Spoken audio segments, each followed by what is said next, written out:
Picture this. You're stranded on the roadside, a dramatic sunset behind your car, and a flat tire threatens your rest of your journey. No tools? No problem. Here's a quick fix using common items you likely have on hand. First, carefully inspect the tire for debris. If you find a nail or screw, don't remove it. It's temporarily plugging the hole. Next, grab any strong tape you can find, like duct tape or packing tape, and wrap it tightly around the punctured area to help minimize air loss. If you have a plastic bag or any flexible plastic, stuff it between the rim and the tire to help seal the gap and reduce further leakage.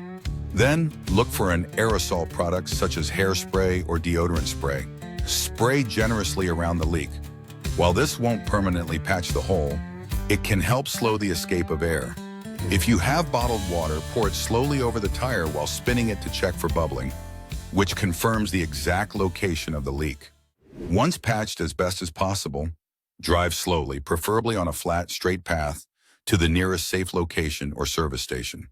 Remember, this is a temporary fix designed to buy you enough time to reach professional help. Always stay calm and keep in mind, your resourcefulness is your best roadside tool. Subscribe or follow for more video.